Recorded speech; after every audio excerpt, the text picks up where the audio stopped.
E aí, turma, beleza? Hoje a gente vai continuar aqui o nosso estudo sobre o dimensionamento de peças de madeira. A gente já viu um pouco sobre a tração e hoje a gente vai ver a questão da compressão.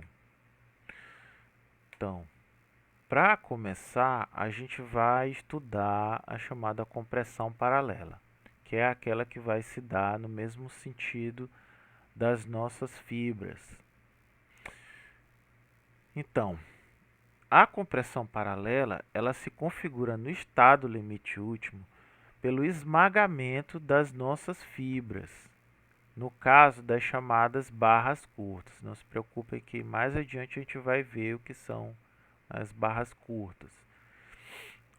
E também vai acontecer por instabilidade devido a efeitos de segunda ordem provocados pela flambagem típica de Euler, né, no caso das barras semi-esbeltas e esbeltas. Então, pessoal, quando vocês estudam lá em concreto, até mesmo lá em resistência dos materiais, vocês vão estudar a questão dos pilares, a gente vai observar este fenômeno chamado de flambagem, né?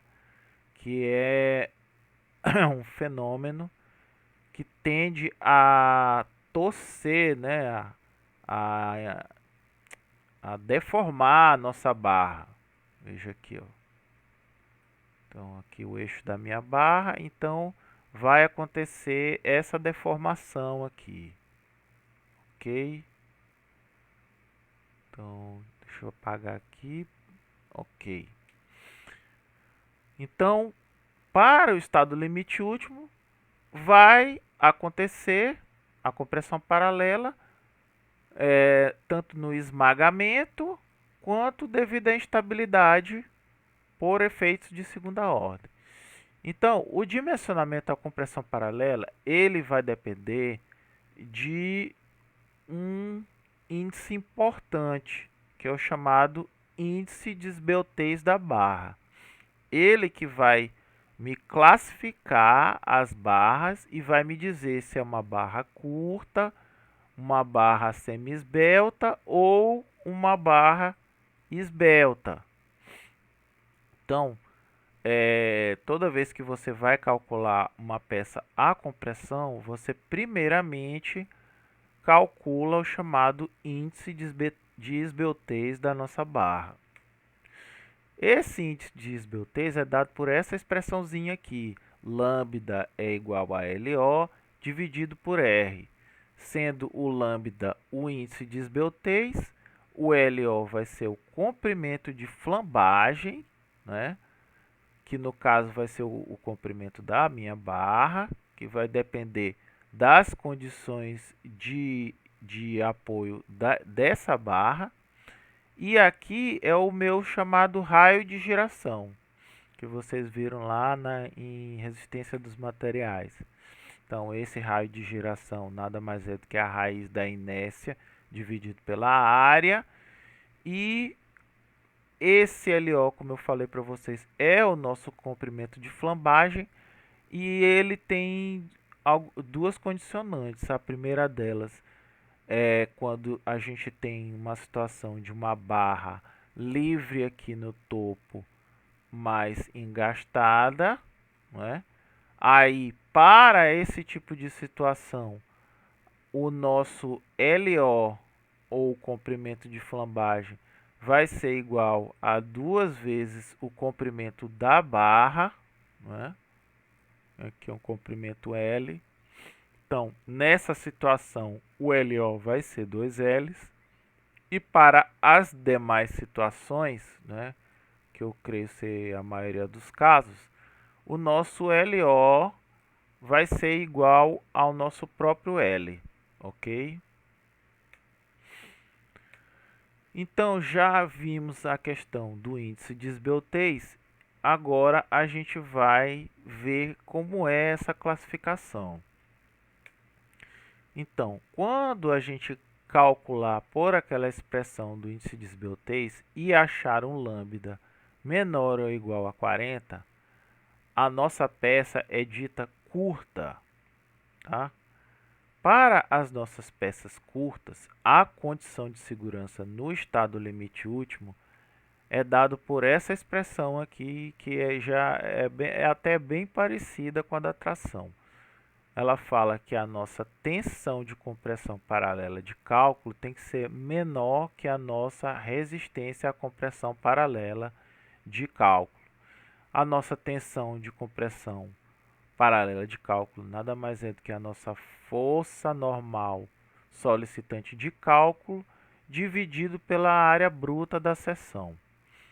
Essa expressão aqui eu acho que todo mundo já conhece, que é a nossa resistência à compressão paralela de cálculo, né? Nada mais é que o nosso Kmod vezes a resistência característica à compressão paralela dividido pelo γW, que para a compressão é 1,4. Aqui é o resumo do que eu tinha explicado. E no caso da peça curta, a ruptura da seção ela vai se dar por esmagamento da nossa peça, ok? Continuando a nossa classificação, temos as chamadas peças semi-esbeltas, que são aquelas cujo lambda estão no intervalo entre 40 e 80. Neste caso de peças semi-esbeltas, a ruptura ela se dá por duas formas, tanto por esmagamento da peça, como também por perda de estabilidade. Então, devido a esses dois componentes, a nossa condição de segurança vai ser um tanto diferente. Vamos ver. A norma, no caso, ela vai exigir que a verificação da segurança seja feita por flexo-compressão, já que nós temos tanto esmagamento, que no caso aqui da compressão simples, como também no caso da semi-esbelta a gente tem perda de estabilidade, que no caso vai ser a nossa flambagem. Então, ela exige que seja feita por flexo-compressão, mesmo por cargas que sejam ditas axiais. Então, se você tiver uma peça aqui, digamos, mesmo que a sua peça aqui contenha uma carga axial, ainda assim, se ela se classificar como semi-esbelta, ela tem que ser verificada a flexo-compressão. Porque aqui na semi-esbelta, para esse tipo de situação, vai acontecer a nossa flambagem. Aqui, ó. E a nossa flambagem, o que ela vai causar? Ela vai causar uma chamada excentricidade. Ok? Essa excentricidade aqui, que é essa distância, nada mais é do que uma distância, ela causa este momento aqui, ó.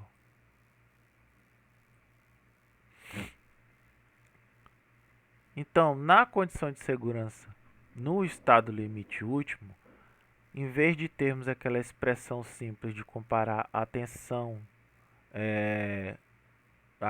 simples com a resistência de cálculo simples, a gente vai ter o componente adicional aqui. Então, a gente tem o componente aqui da tensão, né, de compressão, e a gente tem um componente aqui devido a esse fenômeno de flambagem, né, que é devido ao momento. Então, a expressão fica dessa maneira. Tá? Aqui é a nossa, aqui a nossa tensão de compressão, tensão normal de compressão de cálculo. Aqui é o nosso momento, a tensão devido ao momento fletor, que é no caso este momento. E aqui é o nosso esforço normal, né? solicitante de cálculo.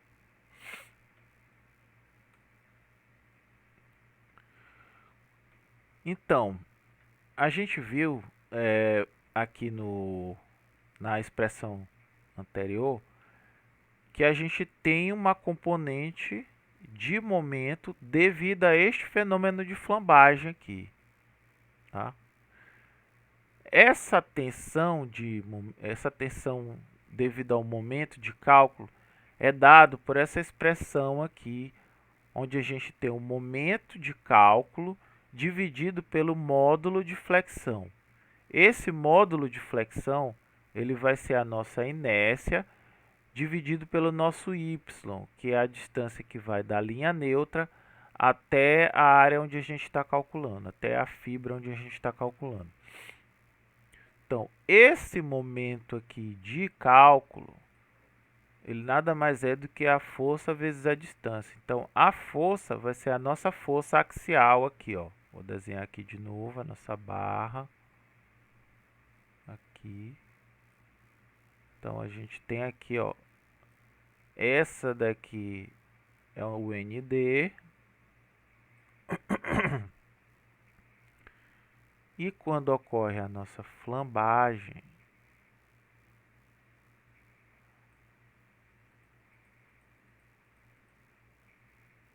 aqui, ND, a gente vai ter essa distância aqui. Essa distância aqui vai ser a excentricidade de cálculo, tá? Então, esse momento de cálculo, que é esse momento que vai surgir aqui, ó, MD, ele nada mais é do que essa força vezes essa distância, tá? Aqui é o resuminho do que eu já expliquei. E aí, a nossa excentricidade de cálculo é dado por essa expressãozinha aqui, que tem essa outra excentricidade, que é chamada excentricidade devido aos efeitos de primeira ordem, tá? Essa excentricidade aqui é 1, ela é formada pela excentricidade inicial, que ela leva em conta ela leva em conta o momento de primeira ordem aqui, que é aquele primeiro momento que surge devido à flambagem, e também a excentricidade acidental, porque além de ter a excentricidade devido à carga, né, que a gente está aplicando no nosso pilar, a gente também tem as chamadas imperfeições. Então, nenhuma peça é 100% retilínea. Às vezes ela já vem da fábrica ou da loja já com uma pequena imperfeiçãozinha. Então, esse pequeno desvio de eixo aqui, a gente chama de EA, né? Que é essa deformaçãozinha inicial. Então, essa distânciazinha do eixo para a posição que a peça está, ela é chamada de excentricidade acidental. Ela já é inerente à nossa peça. A gente não tem como garantir que todas as peças de madeira já venham perfeitamente retilíneas, né, da serraria. Então, a gente sempre leva em conta isso aqui em se tratando de barras semi-esbeltas e esbeltas. Então, essa excentricidade acidental, para a gente calcular ela, a gente pega o nosso comprimento de flambagem, né, que é o LO, e a gente divide por 300. Só que esse EA, ele é condicionado à altura da nossa seção dividido por 30, ok? Então, além de calcular a excentricidade essencial, a gente deve comparar com o H sobre 30 para ver se a nossa peça está ok. A nossa excentricidade inicial, como eu falei, ela se deve devido ao momento de primeira ordem e a nossa ação axial, a nossa carga axial aqui que incide no pilar, né? E também está condicionado a essa relação de H sobre 30, né? Ela tem que ser maior que H sobre 30. Voltando aqui para a nossa excentricidade de cálculo, né? Isso tudo que a gente viu até aqui, ó, até aqui foi para achar o nosso E1, tá? E agora para a gente achar o nosso ED, que é o que interessa lá para a nossa fórmula, a gente precisa calcular o restante. Aqui a gente tem o FE, que é a nossa chamada força crítica de Euler, inclusive eu escrevi NE, pode ser FE ou NE, tanto faz, não está errado, ok? Você só tem que lembrar que aqui é a força crítica de Euler, né? E aqui é a nossa carga axial. Então, continuando. A força crítica de Euler é dada por essa expressãozinha de π ao quadrado vezes o módulo de elasticidade à compressão paralela efetivo vezes a inércia da nossa peça dividido pelo quadrado do comprimento de flambagem. Ok? Esse momento M1D que a gente está vendo aqui é dado pelo somatório dos momentos das cargas permanentes e acidentais, não é? Devido à primeira ordem. E aqui você já conhece, o módulo efetivo é o nosso Kmod multiplicado pelo nosso módulo médio, ok? Então aqui nada mais é do que o resuminho, né, do que eu já tinha explicado. E a gente chega na nossa última classificação, que é a chamada de peças esbeltas, que é quando o nosso lambda ele dá maior que 80.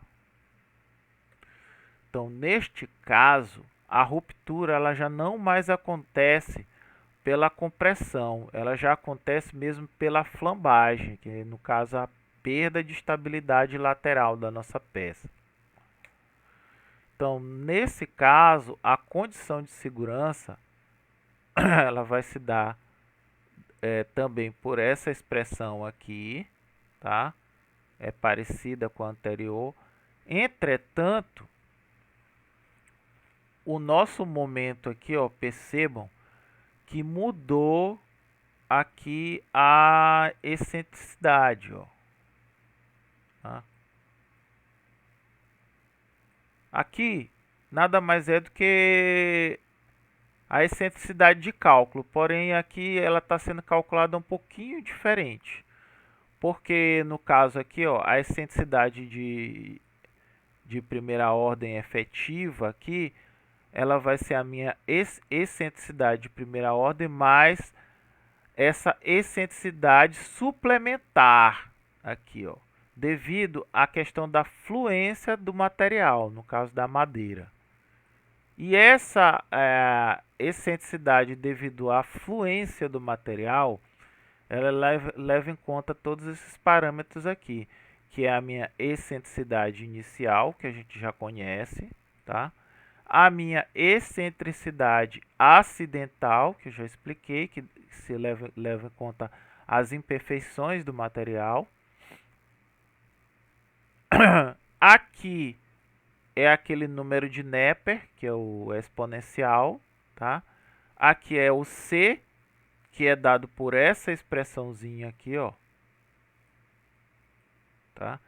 Esse parâmetrozinho bem aqui é o chamado coeficiente de fluência, né, da madeira, e ele está relacionado às classes de carregamento e de umidade.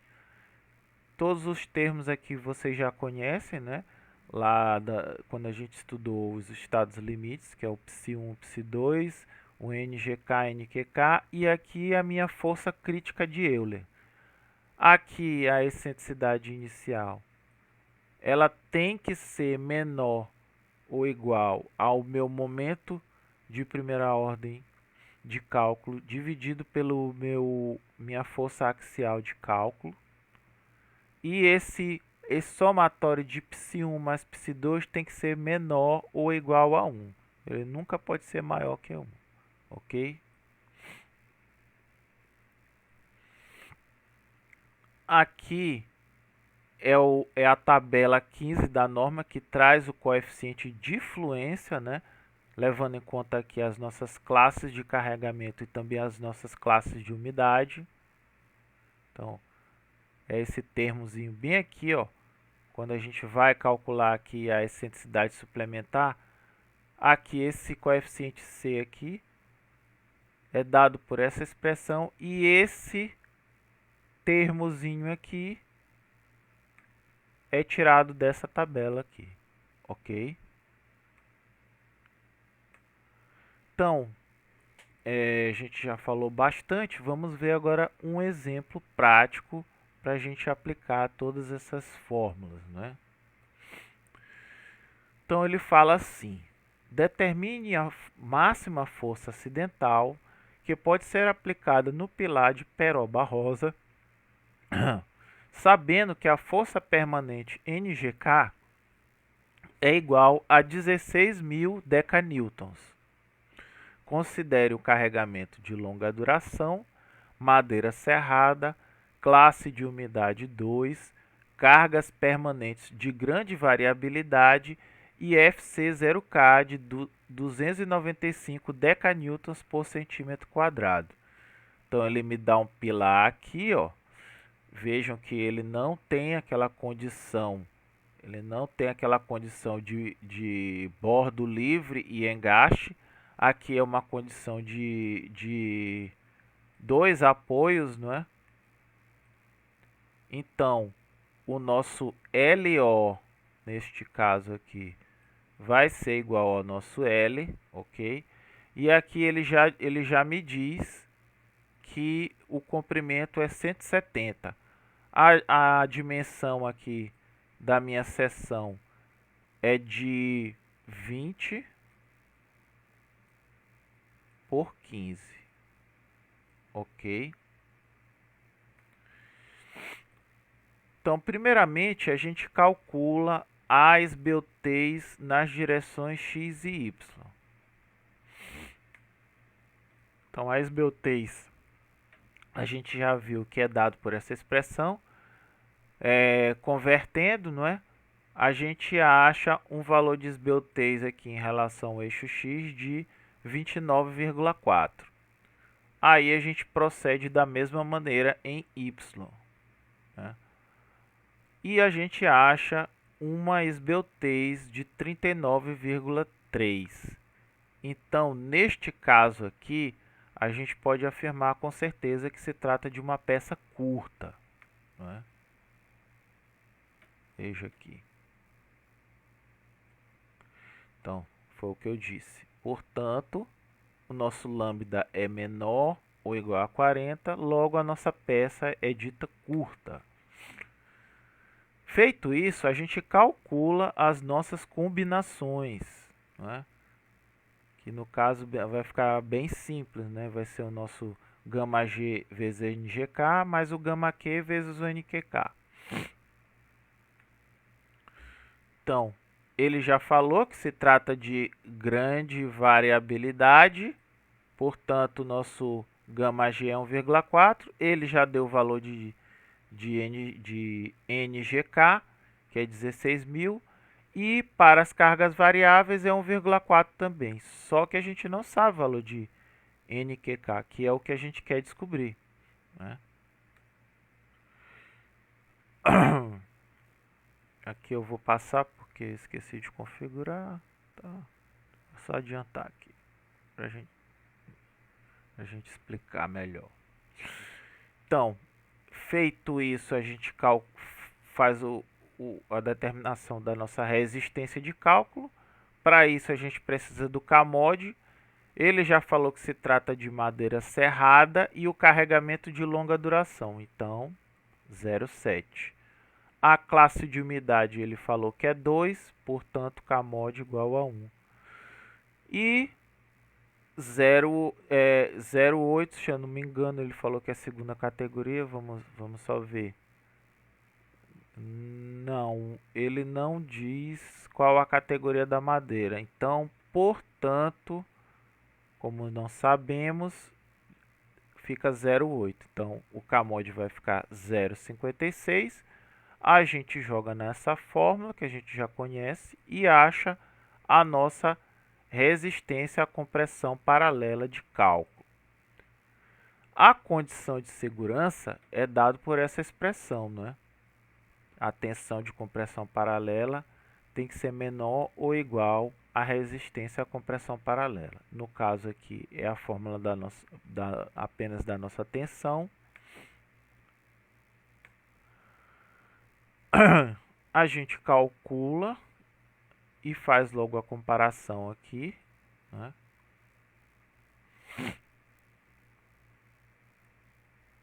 E aí a gente acha a nossa máxima força acidental, que é de 9.285,71 decanewtons. Ok? É um problema bem simples e também bem rápido de resolver. Agora, nosso exemplo prático 2. Ele fala assim: verifique se a barra do banzo da treliça abaixo, cujo LO é de 169 centímetros, a seção de duas peças de 16 por 12 é suficiente para resistir uma solicitação de uma carga permanente de menos 7.097 decanewtons e uma pressão de vento de menos 3.048 decanewtons. Esse valor aqui está negativo apenas porque se trata de compressão, não é? Então, ele pediu para considerar os carregamentos de longa duração, cargas permanentes de grande variabilidade, madeira serrada, folhosa C40, classe de umidade 1 e peças de segunda categoria. Aqui está o arranjo das nossas peças, não é? São duas peças combinadas com as distâncias. Então, a gente primeiramente calcula a esbeltez da peça. No caso aqui, a gente não precisou calcular na outra direção, porque a gente já sabe que a menor inércia vai ser nessa. Então, a gente calculou a área aqui das duas peças combinadas e a gente achou 144. Aqui a gente calculou a inércia, achou esse valor. E a gente joga aqui na fórmula da esbeltez e a gente acha um valor de 48,78, o que quer dizer que é maior que 40. Se ela é maior que 40 e menor que 80, trata-se de uma peça semi-esbelta, ok? Porque está dentro desse intervalo aqui. Então, calculando as nossas combinações, a gente vai chegar gama GNGK mais o nosso gama Q NQK vezes 0,75, já que se trata de vento, né? Que a norma fala que tem que reduzir porque é uma ação de curta duração.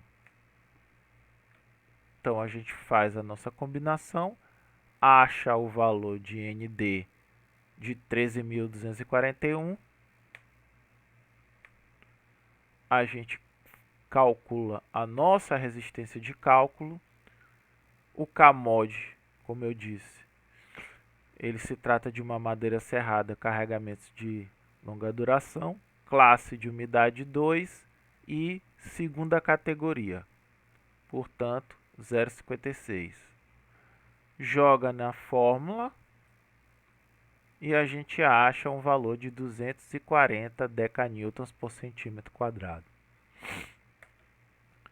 Agora, a gente precisa calcular as excentricidades, né? a gente vai ter que encontrar essa excentricidade aqui de cálculo. Mas para isso a gente precisa conhecer essa excentricidade aqui primeiro. Então, essa excentricidade de primeira ordem aqui vai ser igual à excentricidade inicial mais a excentricidade acidental. Por se tratar de uma treliça, o problema fala que se trata de uma barra de uma treliça, a excentricidade inicial é considerada igual a zero. Tá? Então, toda vez que tiver situação onde for uma treliça, a gente considera essa excentricidade inicial igual a zero. Então, nos resta apenas calcular, aqui, ó, porque aqui já é zero, nos resta apenas calcular a excentricidade acidental. A excentricidade acidental a gente já sabe que é o LO dividido por 300, mas isso aqui tem que estar amarrado, né? Ele tem que ser maior ou igual a H sobre 30. Então a gente faz aqui 169, que é o comprimento, né? Já que se trata de uma condição aqui, como a gente viu lá, de engaste e apoio, né? Então LO igual a L. E isso tudo tem que ser menor do que a altura da peça, que no caso é 12, dividido por 30. Então a gente acha a excentricidade acidental de 0,56 e ela é maior que 0,4, portanto está ok a nossa excentricidade acidental. A gente pode usar ela. Como a gente não tem a excentricidade inicial, a nossa excentricidade devido à primeira ordem vai ser o próprio 0,56 que a gente já calculou. Aqui a gente calcula nosso módulo, a compressão paralela efetivo, que a gente já sabe que é o Kmod vezes o módulo de compressão médio. Esse módulo aqui a gente tira lá da tabela das folhosas ou de cotiledôneas. Ele equivale a 245 mil. Aqui é o nosso Kmod, né? Faltou 6 aqui. A gente acha esse valorzinho aqui para o nosso módulo efetivo. Jogando aqui na minha expressão da força crítica de Euler, a gente vai achar esse valor aqui para essa força, né? De 81.926. Então, a gente volta aqui, né, para a nossa excentricidade de cálculo. Isso tudo foi para achar a excentricidade de cálculo. A gente substitui na expressão e a gente acha uma excentricidade de cálculo de 0,67 centímetros. Agora sim a gente pode ir calcular as tensões. Então, para a nossa força normal, a tensão é dada por essa expressão, a nossa força de cálculo dividido pela nossa área da seção. A gente acha uma tensão normal de 92 decanewton por centímetro quadrado. Porém, a gente precisa calcular a tensão devido ao momento fletor, já que ocorre a flambagem aqui na nossa peça. Por ocorrer a flambagem, ocorre um momento. Então, a gente precisa calcular esse momento. Então, esse momento ele é dado pelo momento de cálculo dividido pelo meu módulo de flexão, que substituindo fica essa expressãozinha aqui, tá? O meu MD nada mais é do que a minha força de cálculo, que a gente já tem, né? Vezes a minha excentricidade de cálculo, que a gente calculou no slide anterior. Então, a gente acha um MD no valor de 8.071 decanewton centímetro.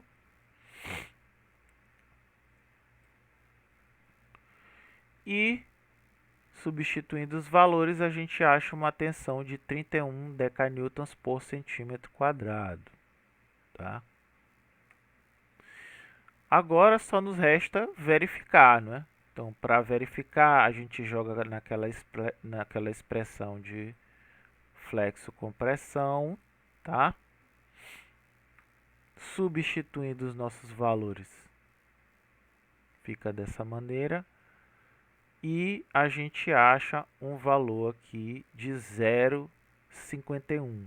Isso aqui está menor do que 1, portanto, a nossa peça atende perfeitamente às nossas solicitações, ok? A gente não está vendo aqui um exemplo de peça semi-esbelta, mas nas nossas aulas síncronas a gente pode ver isso, ok? Então eu agradeço a todos pela paciência. Eu sei que teve muitas fórmulas, muitos cálculos, mas isso tudo vai ficar com vocês, vocês não vão decorar nada.